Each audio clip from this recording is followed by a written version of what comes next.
আসসালামু আলাইকুম। সকলকে পবিত্র মাহে রমজানের শুভেচ্ছা, সাথে রমজানের স্পেশাল আয়োজনে সকলকে শুভেচ্ছা জানাচ্ছি। আজ নিয়ে এসেছি ইফতার টেবিলের একটি কমন খাবার বুন্দিয়া। কিভাবে কম সময়ে ঘরোয়া উপকরণে এই বুন্দিয়াটি তৈরি করবেন সেটি শেয়ার করে দিচ্ছি। বাহিরের ভেজাল মুক্তভাবে এই বুন্দিয়াটি ঘরেই তৈরি করে নিতে পারেন, আর খুব বেশি ঝামেলা নেই, একেবারে সহজেই তৈরি করা যায়। বুন্দিয়াটি ঘরোয়াভাবে তৈরি করে নিই। বিসমিল্লাহির রহমানির রহিম। এই বুন্দিয়া তৈরি করার জন্য প্রথমে আমি বেসন নিয়ে নিচ্ছি। এখানে 1 কাপ বেসন নিয়েছি। বেসনটাকে একটা চালনির সাহায্যে প্রথমে চেলে নিচ্ছি। এই বেসনটা বাজার থেকে কিনা, ঘরে বাজারের কিনা বেসনটা রয়ে গিয়েছিল, সেজন্য এটা দিয়ে বুন্দিয়াটা তৈরি করে নিলাম। আমি যে ঘরে বেসনটা তৈরি করেছি সেই রেসিপিটা আপনাদেরকে সাথে শেয়ার করেছি, আপনারা চাইলে আমার চ্যানেলে ঘুরে দেখে নিতে পারেন। বেসনটাকে চেলে নিয়েছি। এই অংশটা আমি ফেলে দিচ্ছি। এই অংশটা সহ থাকলে এই বুন্দিয়াটা পারফেক্ট হবে না, সেজন্য অবশ্যই চেলে নেবেন। এখন এর মধ্যে অল্প অল্প করে পানি দিয়ে আমি একটা ব্যাটার তৈরি করে নিব। এখানে আমি 1 কাপ পানি নিয়েছি। অল্প অল্প করে পানি দিয়ে আমি একটা ব্যাটার তৈরি করে নিচ্ছি। 1 কাপ বেসনের জন্য এখানে আমি 1 কাপ পানি নিয়েছি। এখান থেকে কতটুকু পরিমাণে পানি লাগে আমি পরবর্তীতে আপনাদেরকে দেখিয়ে দিব। অল্প অল্প করে পানি দিয়ে দিচ্ছি। আবার বেশি পানি একেবারে দিয়ে বিপদে পড়তে চাই না, তাই অল্প পানি দিয়ে মিশিয়ে নিচ্ছি। আর এখানে মিশানোর জন্য আমি একটা হ্যান্ড উইক্স ইউজ করছি। আপনারা চাইলে হাতে এটাকে রেডি করে নিতে পারেন। বেসনের এই ব্যাটারটাকে এখানে বেশ কিছুক্ষণ এভাবে মিশিয়ে নিতে হবে। অনেকক্ষণ মিশানোর পর এই ব্যাটারটা পারফেক্ট হয়। আমি 5-6 মিনিট সময় যাবত এটাকে এভাবে মিশিয়ে নিচ্ছি। আর দেখুন, অল্প অল্প করে পানি দিচ্ছি। ঘনত্বটা একেবারে শুরুতেই পাতলা করে ফেলবো না। হ্যান্ড উইক্সের সাহায্যে অনবরত নেড়েচেড়ে এভাবে আমি এটাকে রেডি করে নিচ্ছি। দেখুন, প্রায় 5 মিনিট মিশিয়ে নেওয়ার শেষে এই বেসনের কালারটা চেঞ্জ হয়ে গিয়েছে। যতক্ষণ না পর্যন্ত কালারটা চেঞ্জ হবে ততক্ষণ এভাবে মিশিয়ে নিতে হবে। এখন আমি চেক করে নিব এই বেসনের ব্যাটারটা পারফেক্ট হয়েছে কিনা। এখানে একটা বাটিতে আমি পানি নিয়ে নিচ্ছি। এখান থেকে একটু বেসনের ব্যাটার দিয়ে দিলাম। দেখুন, এটা দেওয়ার সাথে সাথে উপরে ভেসে উঠেছে। এতেই বুঝতে হবে যে এই ব্যাটারটা পারফেক্টলি রেডি হয়েছে। আর দেখুন এর ঘনত্বটা কেমন রয়েছে, আপনাদেরকে দেখিয়ে দিচ্ছি। উপর থেকে ফেললেই সহজে পড়ে যাচ্ছে, আবার একেবারে পাতলাও নয়। আর এখান থেকে প্রায় 1 টেবিল চামচ পরিমাণ পানি আমার বেঁচে গিয়েছে। আমি 1 কাপ পানি নিয়েছি, এখান থেকে 1 টেবিল চামচ রয়ে গিয়েছে। আপনাদেরকে আমি বারবার দেখিয়ে দিচ্ছি আর ঘনত্বটা কেমন রাখবেন। উপর থেকে ফেলাতেই সহজেই পড়ে গিয়েছে। এখন আমি এই ব্যাটারটাকে 2 ভাগে ভাগ করে নিচ্ছি। এই ব্যাটারের সাথে আমি ফুড কালার অ্যাড করব, সেজন্য 2 ভাগে ভাগ করে নিলাম। আপনারা চাইলে ফুড কালার অ্যাড করা ছাড়াও বুন্দিয়াগুলো বানিয়ে নিতে পারেন, তবে ফুড কালার অ্যাড করে নিচ্ছি দেখার সৌন্দর্যের জন্য। দেখতে সুন্দর দেখাবে, সেজন্য এটার সাথে ফুড কালার অ্যাড করে দিচ্ছি। একটি বাটিতে আমি যে ব্যাটার নিয়েছি সেটার সাথে 1 চামচ পরিমাণে রেড ফুড কালার দিলাম। এই রেড ফুড কালারটা দিয়ে ভালোভাবে মিশিয়ে নিচ্ছি। দেখুন, ভালোভাবে মিশানো হয়ে গিয়েছে। এখন এটাকে এক পাশে রেখে দিচ্ছি। এখন পাশের বাটির ব্যাটারের সাথে আমি অ্যাড করে দিচ্ছি ইয়েলো ফুড কালার। আমি 2 কালার ইউজ করছি, আপনারা চাইলে আরও কালার অ্যাড করতে পারেন এবং কালার ছাড়াও এটা বানাতে পারেন। আপনাদের যেমন পছন্দ তেমনভাবে রেডি করে নেবেন। ইয়েলো ফুড কালারটা মিশিয়ে নিচ্ছি। আর এই বুন্দিয়াটা ছোটোবেলা থেকে আমার অনেক পছন্দের। ছোটোবেলা তো বাসায় বানানো হতো না, দোকান থেকে 5 টাকা 10 টাকা কিনে আনতাম। গ্রামে বড় হয়েছি, সহজে কিনতে পাওয়া যেত। প্রতিদিন এই বুন্দিয়া কেনার জন্য আলাদা বাজেট থাকতো। ইফতার টেবিলে বুন্দিয়া ছাড়া ভালো লাগতো না। ছোটদের কাছে বেশি আকর্ষণীয় মনে হয় এই খাবারটি। আমিও ছোটবেলায় অনেক খেয়েছি, আমার কাছেও খুব ভালো লাগতো। এখন আমার বাচ্চারাও খুব পছন্দ করে। ভালোভাবে মিশিয়ে নিয়ে শেষে এখন চুলায় চলে আসছি। চুলায় একটি প্যানে পর্যাপ্ত পরিমাণে তেল দিয়েছি। এখানে 2টা ছাঁকনি নিয়েছি, একটা দিয়ে এই বুন্দিয়াগুলো তেলে ছাড়বো, আরেকটা দিয়ে তেল থেকে তুলে নিব। তেলটা গরম হয়েছে কিনা 1 ফোঁটা ব্যাটার দিয়ে চেক করে নিলাম।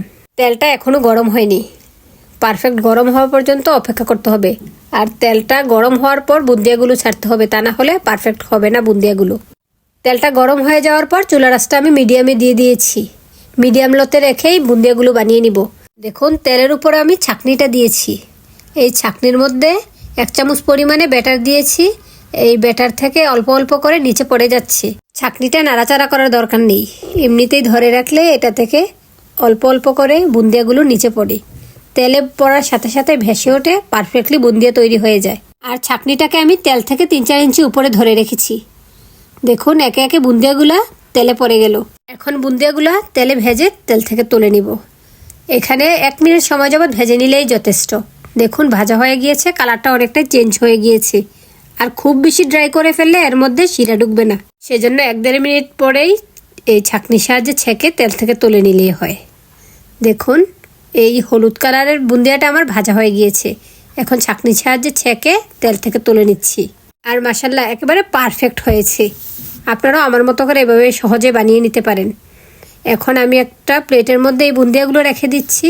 আর যে ছাঁকনির সাহায্যে আমি বুন্দিয়াগুলো রেডি করছি, সেই ছাঁকনিটাকে প্রত্যেকবার নতুন করে বুন্দিয়া ছাড়ার আগে এটাকে ভালোভাবে মুছে পরিষ্কার করে নিতে হবে। আমি ধুয়ে এটাকে মুছে নিয়েছি, তা না হলে বুন্দিয়াগুলো পারফেক্ট হবে না, পারফেক্টলি তেলের মধ্যে পড়বে না, জমাট বেঁধে যাবে। প্রথমে আমি ইয়েলো কালারটা তৈরি করেছি, এখন রেড কালার তৈরি করে নিচ্ছি। দেখুন কত সহজে বুন্দিয়াগুলো তৈরি হচ্ছে। ছাঁকনিটা নাড়াচাড়া করার কোনোই দরকার নেই, নর্মালি 2-3 ইঞ্চি উপরে ধরে রাখলেই চলে। ছাঁকনি থেকে বুন্দিয়াগুলো তেলে পড়ছে।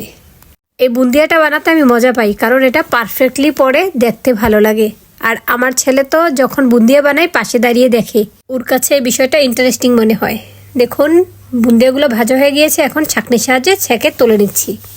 আর এই লাল কালারের বুন্দিয়াটা দেখতে আরও বেশি সুন্দর দেখাচ্ছে। একই রকমভাবে আমি সবগুলো বুন্দিয়া ভেজে নিয়েছি। ভেজে একটা প্লেটে করে একপাশে রেখে দিচ্ছি। এখন আমি শিরাটা রেডি করে নিচ্ছি। এখানে 1 কাপ বুন্দিয়ার জন্য আমি 1 কাপ চিনি দিচ্ছি। আমি সব কিছু একটা কাপের সাহায্যেই মেপে নিচ্ছি। আর এই 1 কাপ পানির সাথে আমি দিয়ে দিয়েছি 1/2 কাপ চিনি। আপনারা পরিমাণটা ভালোভাবে শুনে রাখবেন, আমার মতো করে দিবেন, তাহলে আপনাদের বুন্দিয়াটাও পারফেক্ট হবে। দেখুন অনবরত নেড়েচেড়ে এই চিনিটাকে জাল করে নিচ্ছি যেন চিনিটা গলে যায়। আর বুন্দিয়াটা বানানোর পর শিরাটা পারফেক্ট না হলে খেতে ভালো লাগবে না, সেজন্য শিরাটাও পারফেক্টলি তৈরি করতে হবে। এখন শিরার মধ্যে দিয়ে দিচ্ছি 1 চা চামচ ভিনেগার। আপনাদের কাছে লেবুর রস থাকলে লেবুর রস দিয়ে নেবেন। লেবুর রস বা ভিনেগার দিয়ে নিলে শিরাটা ঠান্ডা হওয়ার পর জমাট বেঁধে যাবে না, সেজন্য লেবুর রসটা দিয়ে নেওয়ার চেষ্টা করবেন। এখন এর মধ্যে আমি 1 চা চামচ পরিমাণ ঘি দিয়েছি। এটা পুরোপুরি অপশনাল। এই ঘিটা দিয়ে নিলে স্মেলটা ভালো আসবে, মনে হবে যে আমি বুন্দিয়াগুলো ঘিয়ে ভেজেছি, সেজন্য আমি 1 চা চামচ পরিমাণ ঘি দিয়েছি। ঘিটা দিয়ে ভালোভাবে মিশিয়ে নিচ্ছি। দেখুন চিনি শিরার মধ্যে বলক চলে আসছে। এখন চুলাটা বন্ধ করে দিব। এই শিরাটা 1 তার বা 2 তার হতে হবে না, এটা পারফেক্টলি বলক চলে আসলে এটা বন্ধ করে দিলে হবে। এই মুহূর্তে চুলাটা আমি একেবারে লতে রেখেছি। একেবারে লতে রেখে বুন্দিয়াগুলো শিরার মধ্যে দিয়ে দিচ্ছি। শিরার মধ্যে দিয়ে স্প্যাচুলা দিয়ে নেড়েচেড়ে ভালোভাবে মিশিয়ে দিচ্ছি, যেন সবগুলো বুন্দিয়ার মধ্যে শিরাটা পারফেক্টলি মিশে যায়। এখন ঢাকনা দিয়ে ডেকে দিচ্ছি। ঢাকনা দিয়ে ডেকে চুলাটা একেবারে লতে রেখে আমি 2 মিনিট রাখছি। 2 মিনিট পর ঢাকনা তুলে আবারও নেড়েচেড়ে দিচ্ছি। ভালোভাবে মিশিয়ে দেওয়ার পর এখন ঢাকনা দিয়ে ডেকে এটাকে রেস্টে রেখে দিব 20 মিনিট। আমি চুলা থেকে এই প্যানটাকে তুলে এটাকে রেস্টে রেখে দিলাম। 20 মিনিট পর ফিরে আসলাম, দেখি বুন্দিয়াগুলা কেমন রয়েছে। দেখুন বুন্দিয়াগুলা শিরাটাকে পারফেক্টলি টেনে নিয়েছি, অতিরিক্ত কোনো শিরা নেই।